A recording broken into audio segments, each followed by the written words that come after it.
안녕하세요 여러분. 오늘 저는 여러분들께 제가 필기 공부를 어떻게 준비했는지에 대해서 말씀드리려고 영상을 켰습니다. 일단 저는 한 달 만에 NCS 시험을 합격을 하였고요. 제가 어떤 책을 공부하였는지에 대해서 먼저 말씀드릴게요. 일단은 제가 이 책을 샀습니다. 이거 너무 유명한 거거든요. 지금 이게 8회차까지 있어요 여러분. 그래서 저는 1회차, 2회차까지 풀고 시험 문제가 어떤 식으로 출제되었는지에 대해서 파악을 했어요. 그 다음에는 제가 이 책이거든요. 이 책은 제가 원래 집에 있었던 책이었어요. 그래서 이걸 풀게 되었는데 이 책을 공부하면서 느낀 점은 내가 약간 공기업을 준비하고 있나? 이런 생각이 살짝 들긴 했었거든요. 왜냐면 공기업을 취업할 때에도 NCS를 보거든요. 그래서 되게 좀 포괄적인 느낌이 있긴 있었어요. 그 다음에 요것도 제가 한번 풀어봤거든요. 혼잡이라고 해가지고 국용 NCS인데 요거를 풀면서 제가 또 느낀 점은 뭐냐면 되게 진짜 은행 관련해서만 지문들이 나오거든요. 그래서 제가 이걸 풀면서 내가 진짜 은행원 NCS를 준비하는구나 라고 좀 더 느꼈던 책이었어요.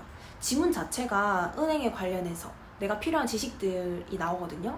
예를 들어서 뭐 환율이나 이자 계산하는 거, 은행 여신 관련해서 법도 이런 것도 나오고. 그래서 저는 요것도 같이 풀었습니다. 당연히 다 풀진 않았고요. 모든 책들을 다 풀진 않았고 범위에 해당되는 그 파트만 제가 풀었습니다. 그 다음에 이제 시험이 한 2주일 남았을 때 제가 이 책을 또 구매했습니다. 초록이 정말 유명하거든요 여러분. 사실 근데 이거 푼대로 시험이 나오진 않아요. 그 시험이 그대로 나오진 않았거든요. 그래도 가장 가깝게 출제되는데 비슷한 유행이지 않을까 싶거든요. 그래서 저는 총 4권의 책을 풀었고요. 한 달 만에 4권의 책을 다 풀었습니다. 저는 일단 이렇게 그리고 또 하나 있다. 저 그리고 매산비도 공부했어요 여러분. 지금 책을 제가 안 갖고 왔는데 매산비라고 해서 수능 국어를 준비할 때 이제 도움이 되는 그런 비문학 지문들이 되게 많거든요. 저는 그 책까지 포함해서 총 5권 책을 공부하긴 했는데 책을 다 푸는 거는 딱 4권. 아까 제가 보여드렸던 그 책들만 보고 다 공부를 했고요. 그리고 제가 각 과목마다 공부를 어떻게 했는지에 대해서 말씀드릴게요.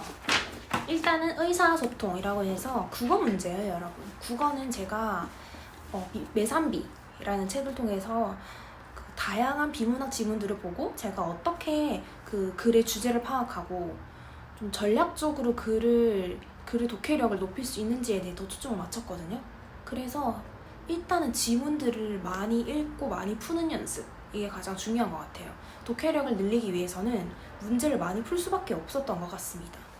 그리고 국어 지문 풀 때에도 되게 기술 같은 게 있거든요. 예를 들어서 국어 지문이 되게 긴데 그 안에 빈칸이 있어. 그래서 그 빈칸에 해당하는 말을 고르라 라고 하면은 그 빈칸에 있는 그 문장, 그 주변에 있는 문장들을 되게 주의 깊게 봐야 돼요. 거기에 다 답들이 있거든요. 아닐 경우도 있지만 확률이 높습니다. 그리고 글의 순서를 파악해야 하는 그런 지문도 있었거든요. 그런 거는 대체로 좀 되게 포괄적인 내용들이 먼저 앞에 나오거든요. 예를 들어서 지구는 둥글다. 이렇게 정말 포괄적이고 보편적인 그런 내용들이 당연히 제일 첫 번째로 나오고, 그 다음에는 좀 더 세부적으로 들어가는 그런 순서대로 이제 파악을 해야 하고, 그리고 접속어 정말 중요합니다. 접속어를 보고 그거를 약간 끼워 맞추기 하는 식으로 좀 빠르게 봐야 돼요. 그래서 그 글의 순서를 맞추는 지문들 같은 경우에는 시간을 많이 쓰면 안 됩니다. 저는 그래서 그런 지문들에 대해서는 굉장히 빠르게 문제를 풀어서 시간을 좀 절약하는 그런 방법으로 제가 공부를 했거든요. 그 다음에는 수리입니다 여러분. 수리는 제가 일단 수학을 잘하지는 못했습니다. 하지만 할 수 있어요. 절대 강의를 듣지 않았습니다. 인터넷 강의를 절대 듣지 않았고, 그건 시간 낭비라고 좀 많이들 얘기하더라고요. 왜냐면 그냥 지문 그대로를 다 읽어주고 그냥 책을 그냥 그대로 읽는 느낌이었다라는 후기가 많아서 저는 강의를 듣지 않았고 대신에 유튜브를 많이 봤어요. 수리는 유튜브에 NCS 술이라고 치면은 정말 많은 영상들이 되게 많거든요. 그거를 진짜 다 봤던 것 같아요. 그래서 좀 더 빨리 계산할 수 있는 그런 전략들도 많고, 어떠한 문제는 진짜 뭐 10초 만에 풀 수 있는 그런 기술들이 있더라고요. 수학은 공공TV 추천드립니다. 그리고 그 영상을 보면은 그 영상과 관련된 영상들, 또 다른 영상들이 되게 추천에 많이 떠오르잖아요. 그런 것들을 다 봤습니다. 그래서 수학을 내가 이렇게 좀 쉽게 풀 수 있겠구나 라는 방법을 터득해서 수학 공부를 했는데, 근데 대신에 수학 공부는 제가 되게 난이도가 있잖아요. 어려운 수학 문제도 있고 좀 쉬운 수학 문제도 있는데, 저는 쉬운 수학 문제에만 초점을 둬서 공부를 했고, 정말 어려운 수학 문제는 제가 그냥 버렸습니다. 그거는 어차피 내가 시험장에 가서도 그 문제를 풀려면은 나는 되게 시간이 오래 걸릴 것이다 라는 것을 파악했어요.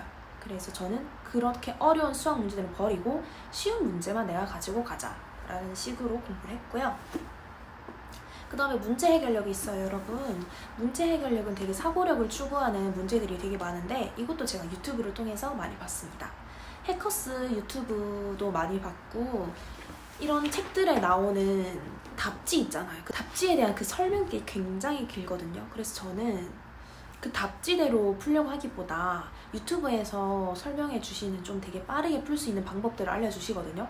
그 방법대로 계속 풀었던 것 같아요. 그래서 어느 정도 정답률도 높게 나왔고, 그리고 제가 문제 해결력에 좀 도움이 되었던 그런 유튜브는 뭐냐면, 문제적 남자라는 그런 프로그램의 짤들이 이제 유튜브에 떠오르거든요. 저는 그런 걸 좀 많이 봤어요. 제가 예전에 좀 문제적 남자라는 프로그램을 되게 재밌게 봤거든요. 그래서 그 프로그램을 그냥 밥 먹을 때, 이럴 때 보면서 그냥 저렇게 풀 수도 있겠구나, 그냥 이렇게 좀 생각을 많이 했던 것 같아요. 뭐 그 다음에 나머지는 뭐 정보 이런 것도 수학이기 때문에 같이 술이랑 좀 연결된다라고 보시면 되고, 그 다음에 이론적인 게 있어요. 이론적인 파트가 대인관계, 조직이, 이게 이제 이론을 중심으로 출제를 하는 파트거든요. 산인공에서 제공하는 이론적인 내용을 바탕으로 문제를 출제해요. 그래서 저는 이 이론 부분은 제가 다 암기해서 절대 틀리지 말아야겠다라고 생각한 파트였습니다. 일단 이것도 솔직히 내가 이론을 알아야 문제를 풀 수 있기 때문에 문제를 먼저 풀기보다는 유튜브에서 나오는 무료 강의들이 되게 많아요. 일단 내가 강의를 보고 그 다음에 산인공에서 제공하고 있는 그 이론 내용들을 제가 한 번 더 읽어봤습니다. 그래서 이게 이런 내용이구나 이렇게 이해를 한 다음에 문제를 풀었어요. 문제를 풀어도 틀린 게 되게 많았어요. 맞은 게 별로 없었어요. 하지만 그 틀린 게 중요한 게 아니라 내가 시험장에서 이 문제를 알고 시험장에서는 안 틀리는 게 중요하거든요. 그래서 만약에 내가 문제를 풀었을 때 틀렸어도 내가 왜 틀렸는지, 어떤 개념에서 내가 잘못 생각을 하고 있는지에 대해서 꼭 정리를 해야 합니다. 그래서 저는 공책에다가 이론을 정리하는 습관을 가졌었고, 계속 이론적인 내용들을 계속 보고 눈에 익히고 암기하려고 노력했습니다. 솔직히 저는 진짜 준비되지 않았다고 생각을 했어요. 그런데 내가 지금 준비되어 있지 않아도 준비된 상태에서 시험을 칠 수는 없다. 당연히 준비 안 된 상태로 그냥 맞닥뜨려야 하는 거다 라고 생각을 하면서 좀 마음가짐을 좀 독하게 하려고 했고요. 그리고 여러분이 시험이 40분이고 40문제, 그래서 한 문제당 1분씩 풀어야 한단 말이에요. 근데 저는 이게 말이 안 된다라고 생각을 했어. 어떻게 내가 한 문제를 1분 안에 풀어? 이거 말도 안 된다. 그러므로 전략이 무조건 있겠구나 싶었어요. 그래서 저는 내가 잘하는 문제를 파악을 하고 내가 약한 문제를 파악을 해서 내가 잘하는 문제를 좀 더 빨리 풀 수 있도록 하자. 그리고 내가 약한 문제 같은 경우에는 수준이 낮은 문제는 어느 정도 풀고 수준이 높은 문제, 그러니까 내가 시간이 좀 오래 걸릴 것 같다라는 문제는 버렸습니다. 그냥 공부하지 않았어요. 그래서 그렇게 나의 강점과 약점을 잘 찾아서 문제를 풀 문제인지 안 풀 문제인지를 분석하는 것이 가장 중요하다고 생각이 들고요. 그리고 두 번째로는 시험 칠 때 나는 좀 아는 것만 풀자 라는 생각이었어요. 절대로 내가 풀다가 막혔어 그러면은 거기에 대해서 얼매이지 말자가 제가 좀 크게 마음가짐을 가졌던 부분이었던 것 같아요. 솔직히 저는 다른 전공자였기 때문에 금리가 어떻고 뭐 환율이 어떻고 이런 거에 대해서 정말 무지했어요. 그래서 그거에 대한 지식을 좀 습득하기 위해서 유튜브를 좀 많이 봤어요. 금리라는 단어만 쳐도 금리에 관해서 저희들을 좀 이해할 수 있게끔 많은 영상들이 나오거든요. 그래서 그런 영상들을 많이 참고하였고, 제가 이제 시험장에 가가지고 영상을 찍어 왔거든요. 그 영상을 이제 보시겠습니다.